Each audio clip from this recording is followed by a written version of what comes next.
Bonjour et merci de votre fidélité à la RTB. Bienvenue à cette édition du 13h à la une, tournée du ministre de l'Agriculture dans la région des Hauts-Bassins. Salifou Ouedraogo se réjouit de l'utilisation des paquets technologiques dans les exploitations agricoles de cette partie du Burkina. Constat à suivre dans cette édition une élection sous haute protection policière, celle de la Fédération burkinabé de football, qui de Amado Traoré ou de Lazare Bansé sera le successeur de Sita Sangaré. On le saura dans quelques heures, mais pour l'instant, l'ambiance ce matin à Bobo Dioulasso, à la Maison de la Culture, était électrique, comme nous le diront nos reporters sur place. Bonjour et ravi de vous retrouver. Le président du Faso Rochma, Christian Kaboré, est arrivé ce matin à Pau, dans le chef-lieu du Naouri. Le chef de l'État a été accueilli par le gouverneur de la région, mais aussi des autorités politiques, administratives, et paramilitaires, coutumières et religieuses, et les populations de Pau. Dans la soirée, le président du Faso va présider la cérémonie officielle de sortie de la 19e promotion des élèves officiers d'actifs de l'Académie militaire Georges Namono, comme vous pouvez le voir sur cette image. Et en marge de cette cérémonie, le chef de l'État burkinabé aura des échanges avec des autorités administratives et locales de la province du Naouri. On reviendra plus en détail sur cette information dans nos prochaines éditions. Et puis en tournée dans la région des Hauts-Bassins, pour constater de visu l'état de la campagne agricole, le ministre en charge de l'agriculture, Salifou Ouedraogo, était ce vendredi dans la commune de Karangasso-Sambla. Salifou Ouedraogo s'est rendu donc dans l'exploitation du Mokhtar Ouattara, un producteur qui fait son entrée cette année dans le cercle restreint des producteurs modèles. Il a, au dire des spécialistes du domaine, respecté scrupuleusement les paquets technologiques prônés par le ministère en charge de l'agriculture. Le film de la visite avec Karim Sissé. Mokhtar Ouattara fait partie des producteurs modèles dans les Hauts-Bassins. La physionomie de son exploitation en est une preuve. Ce producteur, qui reçoit la visite du ministre en charge de l'agriculture, s'est inspiré du travail d'un autre producteur modèle dans les Tuy. Et grâce à l'accompagnement technique des agents du département de Salifou Ouedraogo, le résultat est là et se passe de tout commentaire. Vraiment, je vois le résultat, c'est très satisfaisant par rapport aux années précédentes. Et je compte les années à venir faire mieux que ça encore. Et travailler avec leurs conseils pour pouvoir avoir un bon résultat plus que ça. Sur cette exploitation familiale de 15 hectares, Mokhtar Ouattara a une diversité de spéculations. Et les rendements prévus sont intéressants. 5 tonnes à l'hectare pour le maïs, 3 tonnes pour le riz et 1 tonne 400 pour le coton. Au directeur général de la Nationale de l'Or Blanc d'inviter ce producteur à la vigilance dans le traitement phytosanitaire. Lorsque on arrive à des résultats comme ceux-là, et on se dit qu'il faut 1 mois de vigilance pour pouvoir commencer à récolter le coton, bon, je pense que ça vaut la peine de rester mobilisé pour pouvoir assurer les traitements phytosanitaires et permettre donc d'avoir une bonne récolte. Le ministre en charge de l'agriculture insiste sur le respect des paquets technologiques. C'est l'une des conditions majeures pour l'atteinte de la sécurité alimentaire. L'adoption des techniques et technologies promues par le ministère avec l'accompagnement des agents permet effectivement de pouvoir avoir des résultats intéressants. Et nous l'avons vu et nous allons continuer à mettre l'accent là-dessus parce que nous avons des objectifs de souveraineté alimentaire que nous devons atteindre. Et cela, c'est vraiment un leitmotiv au niveau du gouvernement. L'exploitation de cet élève est bien au-dessus de la moyenne. Une exploitation qui devrait servir d'école pour d'autres producteurs agricoles. De son côté, le ministre en charge de l'éducation nationale était cette semaine au centre-ouest. Dans le Ziro, par exemple, le professeur Stanislas Ouaro a pu visiter 2 écoles construites pour effacer les écoles sous Payotte, mais aussi un collège d'enseignement technique, des infrastructures qui forcent l'admiration de l'autorité. Maxime Zongo. C'est au pas de charge que le premier responsable du ministère en charge de l'éducation nationale a pu mesurer l'état des lieux des infrastructures dans certaines localités du Ziro. À Souli, tout comme à Tiagao, il s'agissait pour le professeur Ouaro d'apprécier sur le terrain le niveau de réalisation de ces infrastructures destinées à effacer les écoles encore sous Payotte. Et vous savez que la République populaire de Chine donc, a renoué ses relations avec le Burkina il y a 2 ans. Et en 2 ans, nous sommes à 113 écoles réalisées pour effacer des paillotes. Et donc je suis venu visiter ces infrastructures qui ont été en tout cas très bien réalisées. Il y a quelques petites imperfections mais qui vont être corrigées. Et il y a des éléments qui manquent.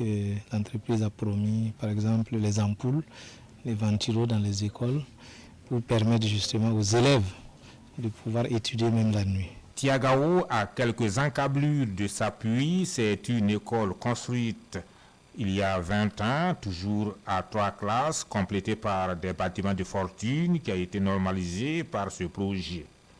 Avant, c'était vraiment pénible. Travailler sous des paillotes, avec la visite inopinée des reptiles, très souvent, ce n'est pas chose facile.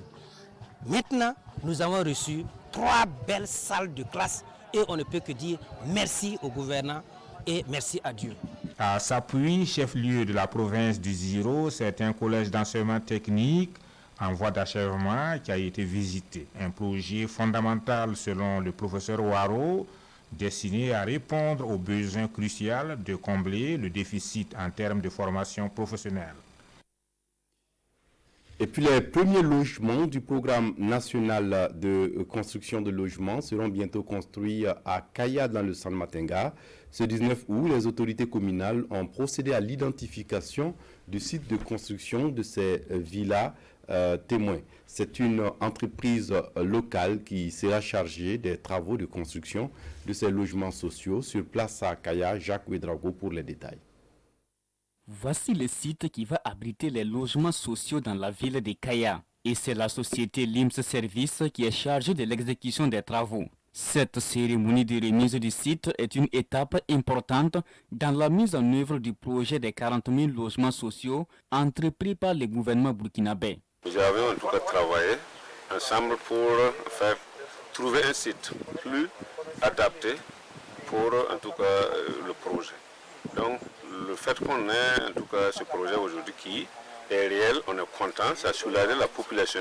Les travaux de réalisation de ces logements sociaux vont durer 6 mois et pour la société LIMS Service, il faut une main-d'œuvre abondante pour pouvoir respecter ces délais. Pour ce faire, LIMS Service promet travailler avec les déplacés internes de Kaya en matière de résilience. On peut aussi avoir la main-d'œuvre parmi ces personnes vulnérables qui cherchent du boulot. Il n'y a pas de boulot, on peut les prendre aussi pour la main-d'œuvre sur le chantier.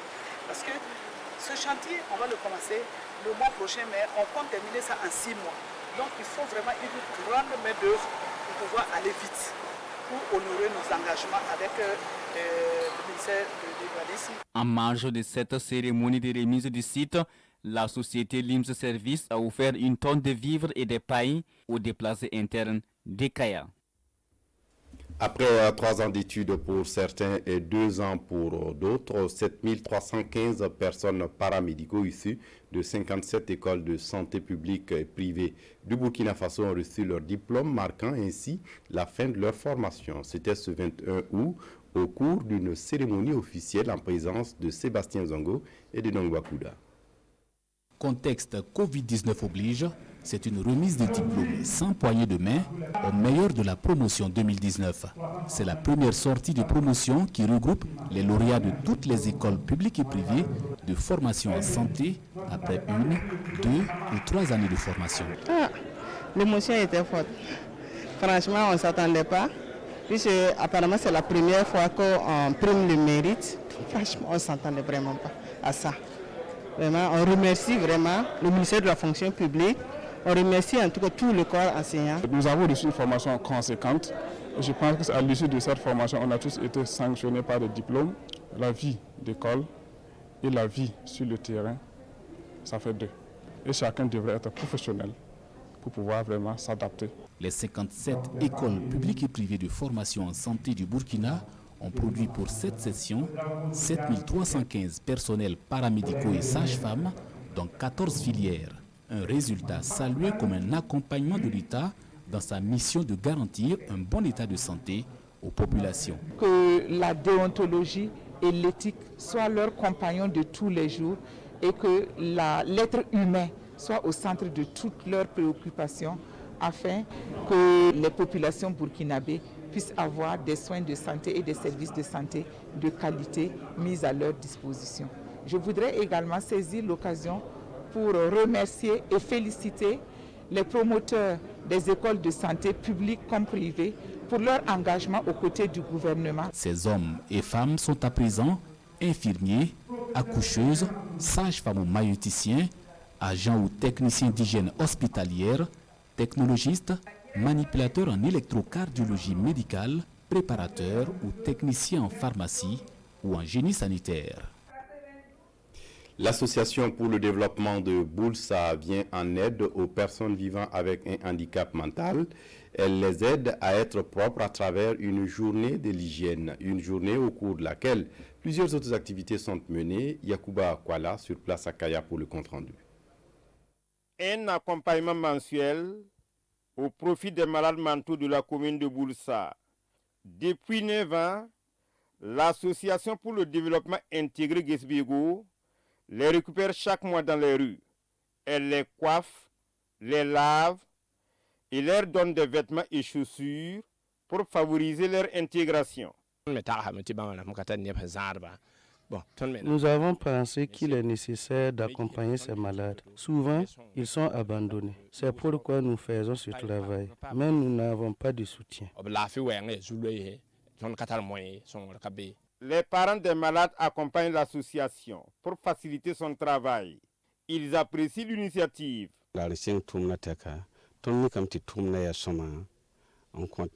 Depuis qu'ils ont commencé les activités, nous sommes contents. J'ai un malade chez moi et il est pris en charge chaque fois.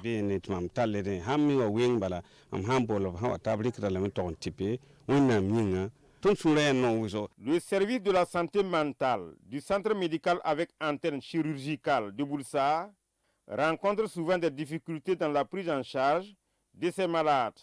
On a des difficultés à des ruptures fréquentes de molécules. Parce que vous savez, c'est des produits spéciaux. Voilà. C'est vrai qu'il y a des ruptures, mais bon, pas prolongées. Mais dans l'ensemble, il y a un grand effort qui est fait au niveau des responsables, surtout de la CAMEC. L'Association pour le développement intégré Guesbigo lance un appel aux autorités et aux bonnes volontés afin de lui trouver un local pour faciliter l'hébergement des malades mentaux. L'ambassade de la République de Chine au Burkina Faso, de son côté, offre du matériel à l'hôpital Paul VI dans la capitale burkinabé, du matériel médico-technique dont des respirateurs, des thermoflash et des machines d'oxygène. C'est du matériel qui va servir dans la prise en charge des cas de malades de Covid-19. Marguerite Douagneau. Protéger la vie humaine au-delà de la religion et de l'appartenance socio-ethnique, c'est le sens donné au geste de ce jour de l'ambassade de Chine au Burkina Faso à l'hôpital Paul VI de Ouagadougou. Le matériel médical remis va aider à lutter contre la maladie en général et le Covid-19 en particulier.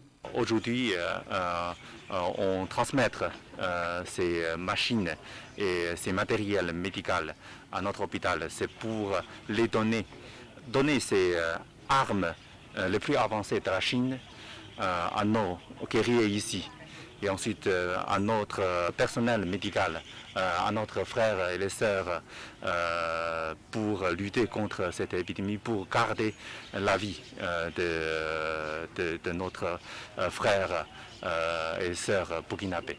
Ces équipements constituent un renfort inestimable pour la structure sanitaire qui a vocation d'accueillir des patients dont la grande majorité est démunie. Nous avons J'ai cette joie et cet avantage d'être un hôpital qui se trouve à la périphérie, là où il y a beaucoup de pauvres, avec toutes les religions, mais qui s'entendent et qui vivent en fraternité. Et si la République populaire de Chine a accepté de venir nous aider, eh bien, c'est encore pour aider tous les Burkinabés. Composé de 3 respirateurs, de 3 machines à oxygène et de 1000 masques de protection, entre autres, ce don de la République populaire de Chine à l'hôpital Paul VI est le premier pas d'une longue et fructueuse coopération, selon l'ambassade, pour le plein épanouissement des populations. Un mot de culture dans ce journal, la consommation des œuvres produits, des œuvres issues des œuvres, plutôt la consommation des produits issus des œuvres artistiques n'est pas encore entrée dans les habitudes de consommation des Burkinabés, mais des artistes s'efforcent pour que cela soit une réalité, à l'image de cette exposition en ce moment au musée communal de Bobo-Dioulasso, où des œuvres primées sont aujourd'hui la propriété de l'État et fièrement exposées. Les tableaux ne s'arrachent pas pour l'instant, mais tout de même, les touristes se bousculent pour les voir. Kadoudou Menki. Musée communal Sogosira Sanon de Bobo-Dioulasso. Véritable garniture des objets d'art. Ici, c'est la salle réservée aux arts plastiques, les meilleurs des meilleurs, lors des éditions passées de la Semaine nationale de la culture SNC, Femmes et paix. C'est un tableau qui parle de la contribution de la femme à l'enracinement de la paix. Tableau primé à la SNC 2010. La seule œuvre d'ailleurs primée ici qui soit réalisée par une femme. Émotion. Primé à la SNC 2012. Un tableau qui relate l'état d'âme d'un condamné à mort au moment de son exécution. Autant de tableaux aussi riches les uns que les autres, tant dans le fond que dans la forme. Je suis venu ici pour visiter un peu le musée. J'ai entendu parler du musée depuis Ouaga. Je suis venu pour visiter. En tout cas, je trouve que c'est très très bien. La question que les gens posent le plus souvent dès qu'ils ouvrent la porte, est-ce que je peux faire des photos? C'est pour dire que vraiment ils aiment voir ce qui est là. Seydou Traoré est un hôtelier de la place. Il est un passionné de l'art. Et son tableau de prédilection, le voici. Un tableau baptisé celui de l'insurrection. C'est un tableau qui, en réalité, moi-même m'inspire beaucoup. Parce qu'en réalité, ce tableau, l'artiste m'a parlé de l'insurrection avant qui est réellement l'insurrection. J'ai dit, mais comment tu peux expliquer ça? Il dit, en tout cas, lui, c'est une inspiration qu'il a.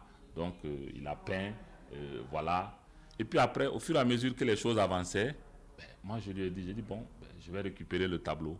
Donc voilà, c'est le tableau qui, aujourd'hui, pour moi, si je dois l'estimer, je pense que ce tableau, je ne peux pas le vendre. Quel que soit le montant que vous me donnez pour ce tableau-là, ce n'est pas sûr que je puisse me débarrasser de ce tableau-là. L'art n'a pas de prix, a-t-on coutume de dire. Malheureusement, au Burkina Faso, les objets d'art ne sont pas les mieux consommés. Pour payer un tableau par rapport à ce que nous faisons là, ne peut pas lever de faire payer un tableau. On veut que nous puissions payer, mais les moyens manquent. Ces œuvres que vous voyez ici, ils n'ont pas seulement qu'une beauté physique. Si chacun de nous pouvait comprendre en tout cas le langage de ces œuvres d'art-là, vous n'allez même plus voir la question du prix. Ils ne sont pas assez nombreux, ceux-là donc ils nous comprennent. Voilà, si ce n'est pas de la consommation locale, c'est un peu défaillant parce qu'on peut les compter au bout du doigt. Malheureusement, nous, on est obligé de compter sur l'Occident pour pouvoir vivre et manger. D'où l'engagement de l'État burkinabé à travers ses structures déconcentrées pour la promotion des œuvres plastiques. Un combat mené également par les artistes eux-mêmes qui n'ont souvent que leur optimisme. Ils sont convaincus que leur passion pour le métier finira par payer. Je vous le disais en titre, l'élection pour la présidence de la Fédération burkinabé de football se tient ce samedi à Bobo-Dioulasso. Elle se tient à l'issue d'une assemblée générale de cette institution où les présidents de ligues, de clubs et de districts désigneront entre Lazare Bansé et Amadou Traoré pour succéder à Sita Sangaré. En attendant le nouveau président, je vous invite à suivre l'ambiance ce matin à la Maison de la Culture de Bobo-Dioulasso et c'est avec Ali Traoré. Jour de vérité, ce samedi 22 août pour la Fédération burkinabé de football, ici à la Maison de la Culture de Bobo-Dioulasso. Un impressionnant dispositif sécuritaire est prêt à parer à toute éventualité. Le site où se tient l'Assemblée générale élective est dégagé à 100 mètres à la ronde. Pour y avoir accès, il faut disposer d'un badge, d'un cache-nez après une fouille minutieuse. Les participants peuvent enfin s'installer dans la salle pour le début de l'AG. Et c'est le président de la Ligue régionale de football des Hauts-Bassins qui plante le décor. Nous exhortons à ce que cette cérémonie, cette assemblée générale élective de la Fédération burkinabé de football se passe dans la paix. Et s'il y a la paix, s'il y a l'intégrité, s'il y a le fait que les résultats qui vont sortir de nos rapports moraux, des programmes à venir pour des élections porteront pour nos flambeaux. Cette invite trouverait une oreille attentive auprès des participants. Et belle occasion pour le président de la Fédération burkinabé de football de dresser son bilan après 4 ans de gestion. Les avancées significatives suivantes. Une amélioration qualitative et quantitative des compétitions nationales avec l'organisation régulière de toutes nos compétitions. Ces compétitions durant le mandat ont affiché en moyenne par an 240 matchs, 21 600 minutes de temps moyen de jeu et 413 buts inscrits. Afin d'améliorer la qualité des compétitions, les moyens pour l'organisation des matchs ont été sensiblement améliorés pour atteindre une moyenne de 130 millions de francs CFA par an. Pour ne citer que cela, un bilan qui aura convaincu certains parmi ces présidents de clubs, de ligues et de districts. Ils pourront opter d'ici là pour la continuité à travers le choix de Lazare Bansé, candidat de Sita Sangaré, lui qui veut faire du Burkina une grande nation de football. En revanche, ceux qui n'ont pas été convaincus préféreront faire confiance à Amadou Traoré, candidat de la revitalisation du football burkinabé. Rendez-vous donc ce soir pour connaître le nom du nouveau président de la Fédération burkinabé de football. Donc en attendant donc le nom du nouveau président de la Fédération burkinabé de football, des verdicts commencent à tomber, notamment au basketball. C'est Souleymane Yamiro qui l'emporte devant Charles Bado par un score très serré de 15 voix contre 13. Au volleyball, Casimir Sawadogo rebelote pour un 3e mandat de 4 ans. Il a été élu avec 54 voix sur 55. Autre actualité et à l'étranger, l'OMS espère mettre fin à la pandémie du Covid-19 en moins de 2 ans. Du moins, c'est ce que son directeur général espère, que le monde pourra mettre fin à la pandémie du coronavirus en moins de 2 ans, soit en moins de temps qu'il a fallu pour enrayer la pandémie de la grippe de 1919. En finir avec la pandémie de Covid-19 d'ici 2022, c'est le souhait de l'Organisation mondiale de la santé alors que des dizaines de vaccins sont en développement partout dans le monde.